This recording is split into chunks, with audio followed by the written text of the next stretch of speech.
Hello! Good morning! Hindi pala masyadong good kasi tanghali na kami. At ngayon ay palagay ko may alas 9 na. Ngayon pa lang kami pupunta. And nakita ko lang to. Nandito na kami sa daan. Nakita lang to. Tabi-tabi po. Eto oh. Yun. Kita nyo yan. Yan ang bulaklak ng pungapong. Hindi ko alam kung sure kasi kung naipakita ko sa inyo ng maayos kasi hindi ko na binaliktad ang camera dahil si tatay init na ayun, bulaklak yun ng pungapong. Kung ewan ko kung anong tawag sa ibang lugar, yung yun yung ginugulay, niluluto din na malambot ang puno na kapag hindi marunong gumawa ay makati. Pero yung bulaklak na yun ay malaki, maganda, pero napakabaho. Pag bumuka yun, napakabaho.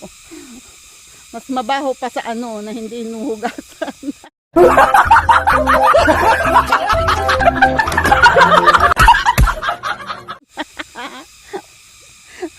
Ayan, teka, magmamadali ka ako. Ayun na si tatay, nakaliko na. Wait lang ha, babalik ako. Ayun andito kami ngayon sa tapat ng kubo na pinaglulutuan nangunguha ng mangga. Ayan yung kubo ng tito ni Atty. Garcia. Ayan marami doon. Yung dilaw, oo. Pumutol ka na doon. Hindi, nakatali aso. Nakatali ang aso. Ano, kumusta? Nakailan kayo kahapon? Sabi ni... Ha? 70. 70? Wow! Naubos lahat doon? Natatapos yung andon? Ay, ang galing. 7. Nakapanguha pa kayo dito? Okay. Ang galing, naka 70. Magkano na yon? Daming pera. Oy, pabalato naman. Daming pera. Marami ngayon, pero pag tiningnan nila yung kanilang puhunan, wala na. Nandun lang sa malapit sa may daan na ganito, bandang ganun lang. Nakatali ang aso, hindi na makakapunta. At saka ngayon, pwede ka pumunta. Andun kami. Hello! Good morning! Kaway-kaway! Huwag lang lalabas ang buntot. Kaway-kaway! Huwag lang lalabas ang buntot. Oh my God! Andito pala sa tapat! Andito pala sa tapat ang nangunguha! Ayun mga may lahi tingnan nyo. May buntot din, kaya lang ayaw kumapit yung buntot. Tanghali na. Ayan tanghali na daw kami. Ayun si Kainanding nakagaling na. Tatlong punta ko yan. Okay, dinin na kami. Jason, kaway-kaway! Kaway-kaway! Okay, babay muna. Tanghali na kami. Iyon si Tisoy. Binibigyan na ni tatay ng pagkain. At ayan, as usual, meron na naman. Wala na namang gana si Tisoy kumain. Siguro sa sobrang init ng panahon. Kaya yung tira niya, yan, pinatutuka ko sa mga manok. At yung inahin, masungit. Hindi makalapit yung kanyang mga anak. Pagkatapos niyang manuka, saka pa lang makakapunta yung mga yan. Sungit mo. Naawa yung kanyang mga anak. Ayaw niyang magbigay, madamot. Sama ng ugali. Parang kapitbahay niyo.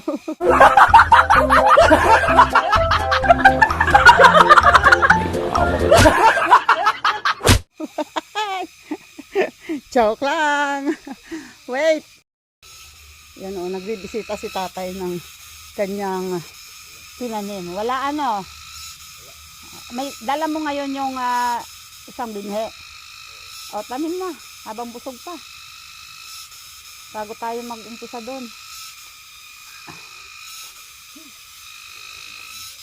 Taniman mo. Ano itatanim mo dito? Sitaw at patola? Kalabasa? Okay. Sitaw at kalabasa daw ang itatanim niya. And ako naman ay ayan Hindi, sabi ko pantanim. Bakit ito? Saan? Galing Yung si tatay tatanim na ulit. yung tinaniman niya dati na hindi naman sumibol, tinataniman niya ulit ngayon. And yung mga binutas niya at sinigaan tulad nito, tataniman niya na ng kalabasa. Tapos ayusin namin tong balag siguro next week. Sa ngayon ay baka magtatanim kami ng balinghoy. And update nga pala sa tinanim na luya. Ito oh. Yan. Ito na yung luya. Wala pa yung sibol ngayon. Hindi pa yan sisibulan kasi 1 linggo pa lang. Pero hindi magtatagal. Ayan oh, kailangan itong dagdagan ng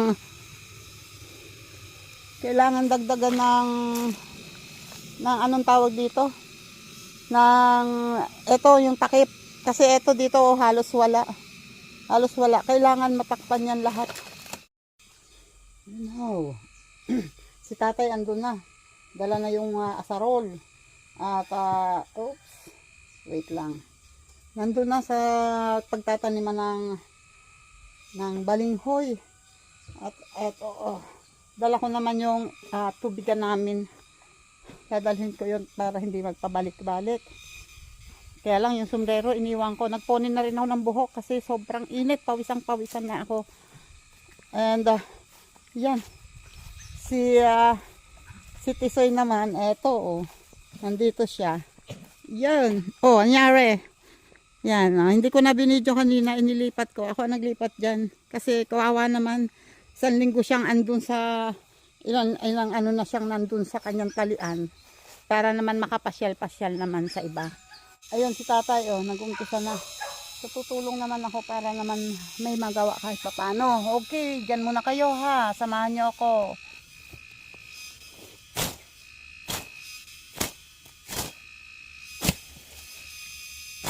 Hindi niya ako. Para masarugot na tanan.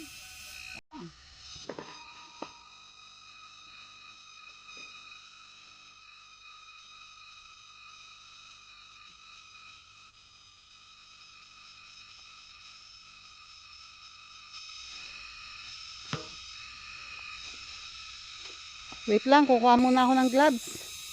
Kasi kailangan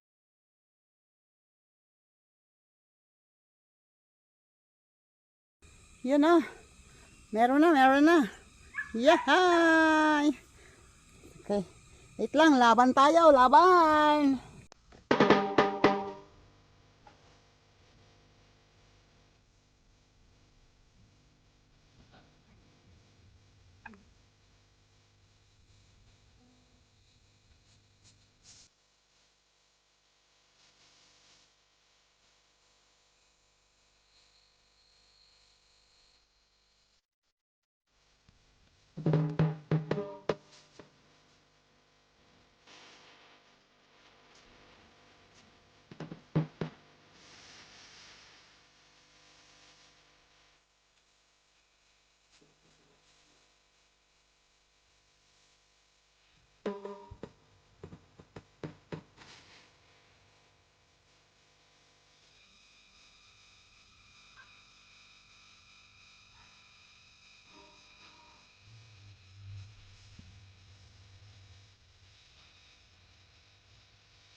Pawis.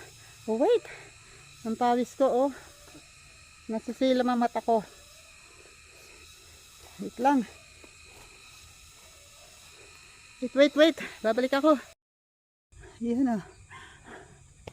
Mag-asawang matanda. Ay, nakaupo ako. Si tatay kumuha na lang upuan. Hindi na kinayanan. Hindi na nakayanan. Ako naman, sobrang init kasi kaya pag mainit dito ako sa malilim nagtatabas. Ito pa oh. Pero pag huminto yung nagkaroon ng ulap, Ayun, doon naman. Tsaka doon ako nag-umpisa ako yung tabing bakod. Tinatanggalan ko yan ng sanga na nakalawit dito, sa gawi dito. Dito! Yan. At saka yung mga, doon sa, yung tawag dito, lendero, yung tabing bakod. Gusto kong malinis yon para hindi madaling gumapang yung mga baging doon, yung pupunta agad sa balinghoy. Para hindi napatahan. Yan. And then doon pipilitin ko ba ituloy, kaya lang hindi ko alam kung kakayanin pa ng kamay ko, kasi ang kamay ko feeling ko nanghihina ang kamay ko. So ayan pa, at si tatay ay nakakuha na ng ayan yung pantalim na balinghoy. Yun na. Magpuputol na ako ng mga pananim. Puputulin ko na. Oops. You know? Kailangan daw wag masyadong mahaba. Wait. Wag daw masyadong mahaba, di iklian.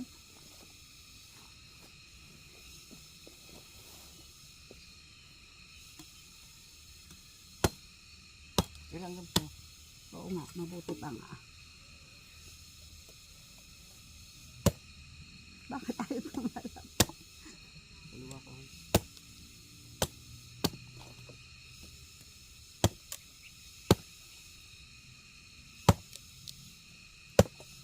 Nahina na talaga ang pulso ko.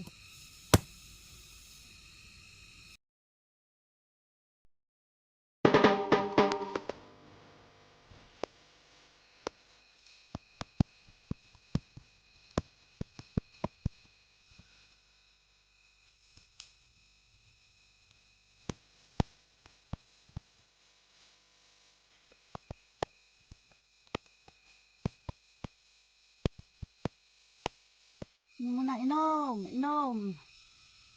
Habusan ng pawis. Ang aking mga taba natutunaw.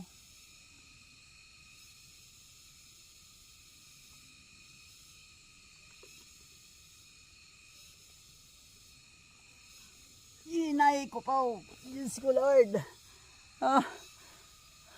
Agos ang pawis. Wala akong extrang towel. Hindi itong inilagay ko sa likod ko. Wait! Whew! Ayan, nag-iiras na si tatay, Nag-iiras na. Pagkatapos niyan, irasan, itatanim na namin. Habang malilim-lilim, tutulong mo.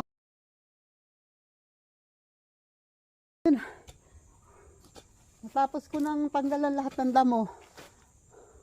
At iniirasa naman ni tatay. Tapos yung iras nilalagyan ko ng pananim. Ako naghuhulog. And then mamaya tatabunan na lang namin kasi nagmamadali kami kasi ayan may dilim ng ulan at mukhang babagsak yan. Kaya kailangan makapagtanim muna kami bago umulan. Wait lang ha. Diyan muna kayo.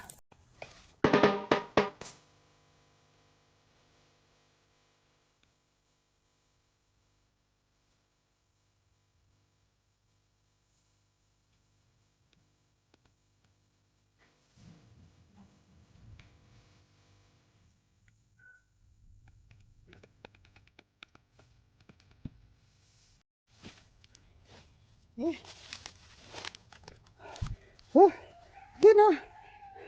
Tensya na kayo. Hulas si tita.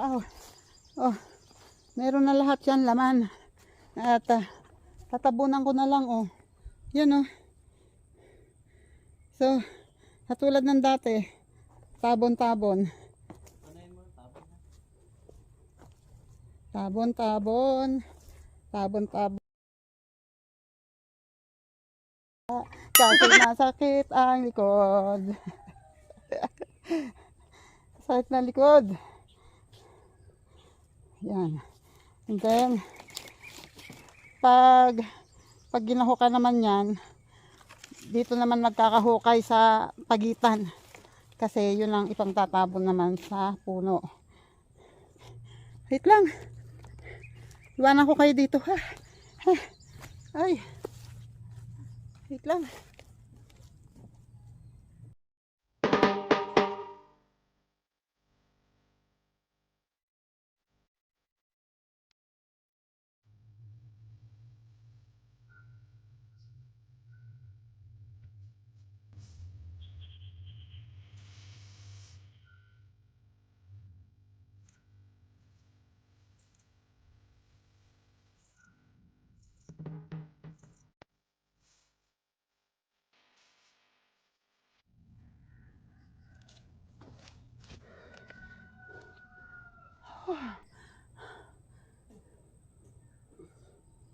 Ayos na.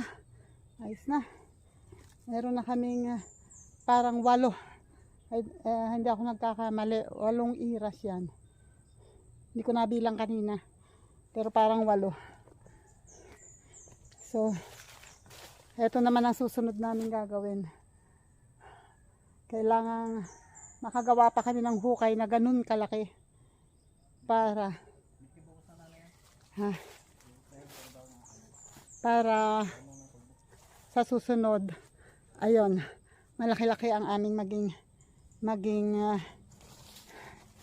taniman. Rest muna. Sobrang ano na si Tita Aw. Hulas na. Naririnig ko na yung tibok ng puso ko eh. Dug. Sabi niya. Habang nakikiusap na tama na, tumigil ka na. Parang awa mo na. Pagod daw. Inihabol ko lang talaga na maitaniman yan. Kasi baka biglang umulan. Hindi na kami makakapagtanim. Kaya ayun. Mamaya, umulan man, ayan. At hindi ko na alam kung anong oras ngayon. Anong oras na, Tay? 12. 11:30? 11:30. 11:30 na. So, magpapahinga na talaga kami at kakain muna kami. At mamaya na lang ulit. Yun o. Tapos na kaming magtanghalian. At nakapahinga na ng kaunti. Kaya, trabaho ulit kasi parang ayun o, dilim. Dilim na ng ulan. Kailangan kong gumawa ngayon ng pugad ng manok kasi yung inahin ay nangangakak na ulit.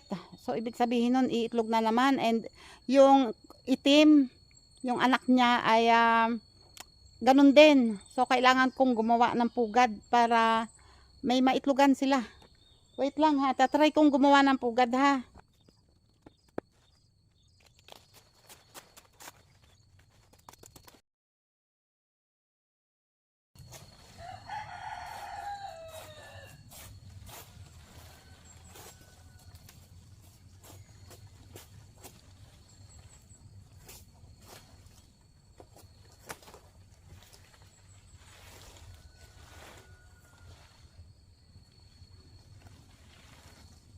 Oh, ayan na ang ulan. Ayan na ang ulan. Uy, ang aking itak.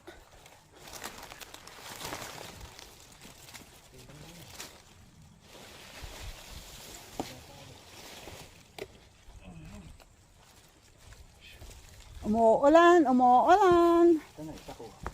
Uy, yung... Wait lang. Umuulan. Ayan na, nag-start na. Ayan, pasensya na. Ayan. Umuulan habang ako ay naglalala. Naglalala na ako nitong gagawin kong pugad. Ayan. Ang problema ko ngayon, baka pag iniwan ko tong cellphone ko na nakapatong kung saan, malaglag.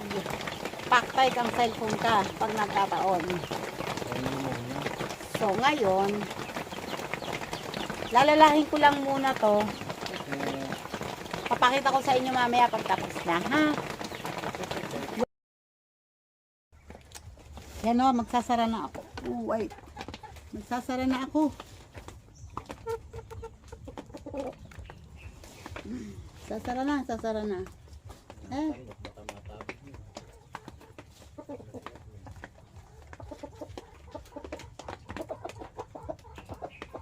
Basa kasi.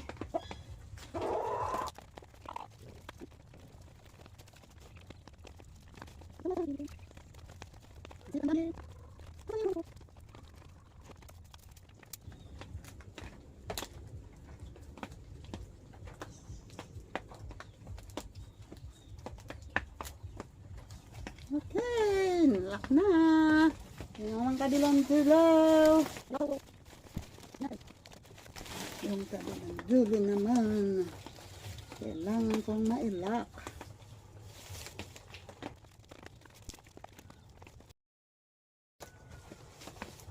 Ulit muli sasambitin, sinisigaw ng damdamin. Mahal pa rin kita o giliw ka. Nagkaputol-putol na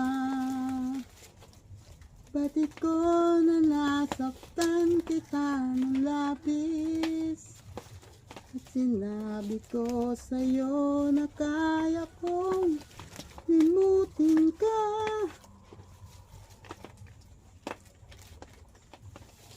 Bakit ngayon hinahanap kita?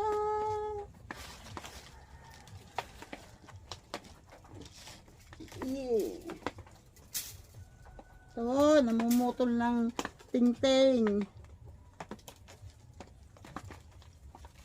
Ayaw kasi maputol yung tingting niya. Makunat. Ay, di kumuha ko ng ibang tingting. Yan, nakalak na. And the winner is...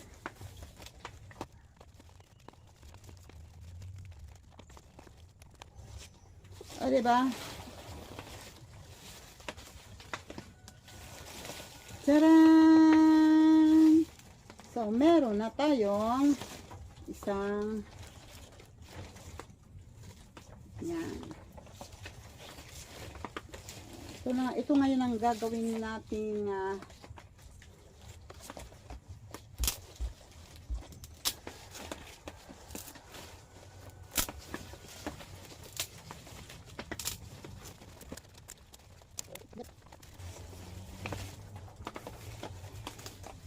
kailangan tayo ay makagawa ng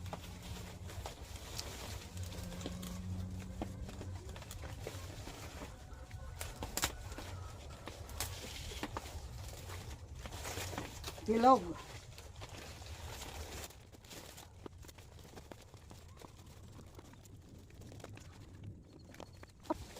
Mali ako ng pagnutupan.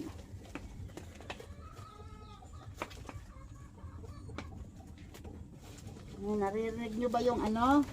Naririnig nyo ba yung tunog ng inahin? Nagtatawag ng tandang. Ayun, may kasamang tandang. Hindi ko alam kung kanino yun.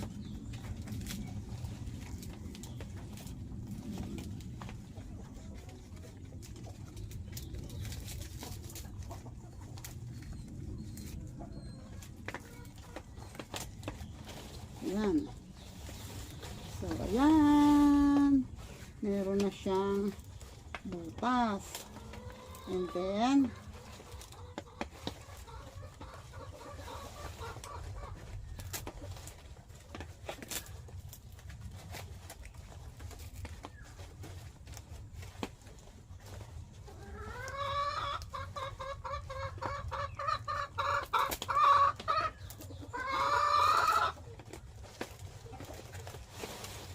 ayan. Tapos,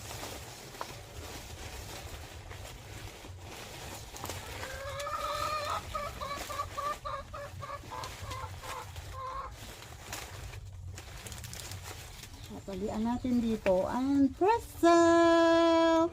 May pugad na siya. Yan, ilalagay natin yan na nakaganyan. And then, lalagyan natin ng sapin dito sa loob. Wait, kukuha ko ng tali ha.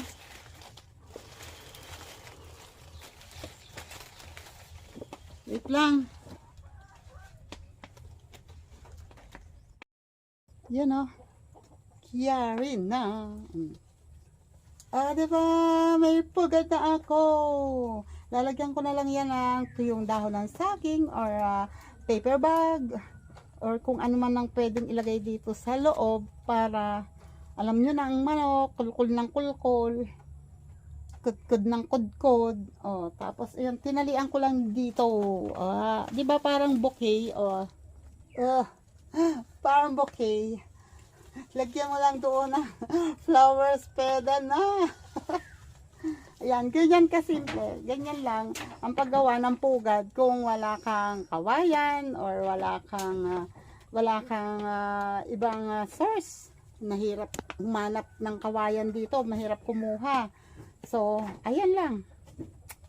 Ikakabit mo yan na nakaganyan, itapatong mo sa kahoy, dalawang kahoy na nakataas. Or mas maganda kung may yung flat na pagpapatungan nito. And then, ayun, lalagyan mo lang dyan ng pinakasapin sa loob. And presto, pugad na.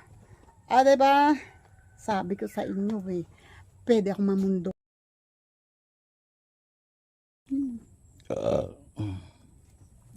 Urong-urong ka.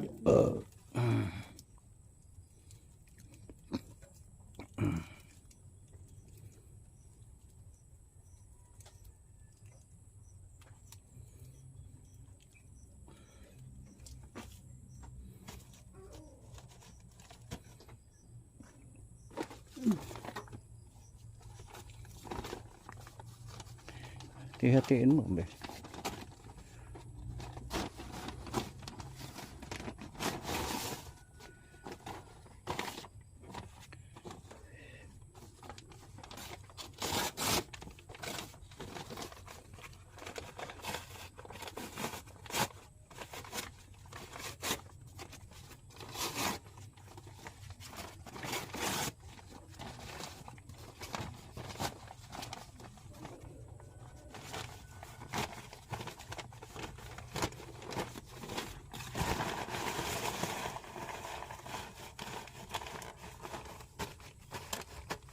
You know,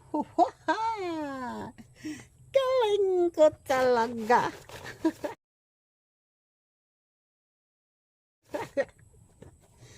1-0. Tanggal yun. Meron ng isang pugad. Manok, eto na pugad mo. And, yun nga lang, nauna nang umitlog. Yung isa doon na naman sa may kalan umitlog. Oh my goodness. Wait lang. Pahinga, and then, alis na kami. I'm done! Meron na ako nagawa. Yan, oh. Pinatibay ko lang dyan. Dito na, Pinatibay ko lang dyan. Tinali ko doon. And nilagyan ng tukod na ganito. Nakakuha si tatay ng ganyan na isaka, yung may 3 sanga. So, safe na safe yan. At kahit umulan, at doon ay medyo malapit sa tulo ng bubong, pero kahit umulan, hindi yan mababasa ang itlog kasi buo doon sa loob. Ayan lang. Diba? Di may itlogan na ang manok namin. Okay? Si tatay, binalatan na yung nakuha niyang puso ng saging. Binabalatan na niya. Ilan ba yan? 2. Yun. Binabalatan na at huminto na yung ulan, Tapos naririnig ko na naman yung mga uwak. Yung mga uwak na yan ang kalaban ng mga manok, yung mga sisiw. Pag yan ay nandito palagi. Kaya yan nandito kasi may nakikita ko diyan gumagala din ng mga manok na may mga sisiw. Iyon ang binabantayan nila. Nangunguha sila ng sisiw. Ayan, buti na lang yung sa amin 4 ay 4 pa rin hanggang ngayon. And flex ko lang yung tanim ni tatay, may bulaklak na. Ayan yung pag summer ay nauubos yan lahat, nawawala. Tapos ayan, magkakaroon ng ganyan pag umulan na. Ang tawag ni tatay diyan ay bola-bola. Ayan pa, bola-bola.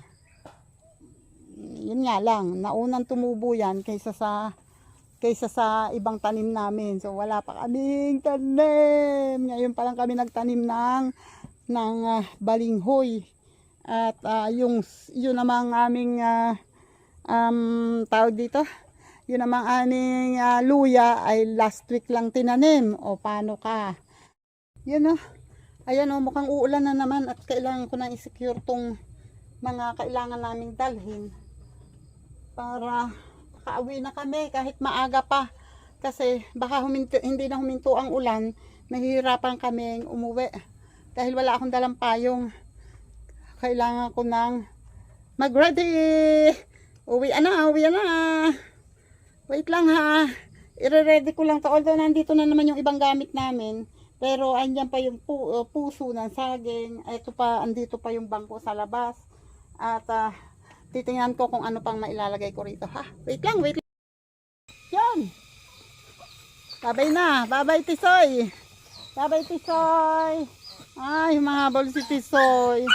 Wawa naman si Tisoy. Ayan na si tatay, oh. Bit-bit na ang kanyang tubigan at pakainan ni Tisoy. Nadagdagan mo ng kayakas yung luya. Natabunan ng nadagdagan yung manipis na tabon ng luya. Ay, at least may nakikita na akong nagawa namin, oh. Kung sana araw-araw may kasama ako dito, kahit 1 o 2 oras ako dito, at least may kasama ako. Kaso wala naman akong kasama. Maaga, ay next week yata maaga ang tanghali na ulit ang pasok ni Bibe. Pero hindi rin siya pwedeng sumama dito kung ako'y magtatagal kasi 9:00 meron naman siyang tutor. Pag 12:30 na ang pasok niya, magiging 9 AM na ulit ang tutor niya. And ayun, update nga pala kay Bibe sa tutor niya. Nasa English na sila sa reading. Tinuturuan na siya sa English. Naku, pasensya na Sir Jerry Toy TV. Hindi ko po nabibideo si Bibe na nagbabasa. Sobrang dami lang po talagang ginagawa. Pasensya na po. Basta sana magkaroon ako ng time. Ibibideo ko si Bibe pag habang nagbabasa. Matutuwa kayo sa kanya. Kahit na minsan nakakainit ng ulo, syempre. Bata. Pag yung hirap gisingin sa umaga, minsan sabi ko hayaan na kitang hindi pumasok. Nakaka-stress pero ganun pa man ganun talaga bata yun ayan. Pero pag naman walang topak, bait-bait naman. At kagabi nga napansin ko, sabi ko laki na ni Bibe. Pagdadaan sa tabi ko, sabi ko ang laki ni Bibe. Mas tatangkad sa akin yung bata ngayon. Wish ko lang sana. Habang naglalakad, shout out muna ulit sa inyong lahat. Lalong-lalo na dyan sa mga OFW natin na matyaga, na nagsisikap para sa pamilya. And salamat sa support ninyo, and sana kahit papano nabibigyan ko kayo ng konting pampalipas ng oras ng lungkot, ng pagod dyan sa abroad. Yan. Thank you sa inyong lahat. And Sir Jerry Toy TV, maraming salamat po ulit. And kay Mrs. Japan, thank you po Mrs. Japan. Salamat po sa pagpasok niyo sa live ko nung isang gabi. Maraming salamat po. And sa iba pa, hindi ko na maisa-isa. Pasensya na, sobrang pagod na po. Ayan, basta thank you po sa inyong lahat, sa lahat ng mga nakasuporta, sa lahat ng nagtsatsaga, sa mga kaya kong ibigay na video. Maraming salamat sa inyong lahat. And unang-una pala, salamat sa Panginoon kasi kahit sa edad ko ngayon ay binibigyan niya pa ako ng lakas para makagawa ng mga ganitong video.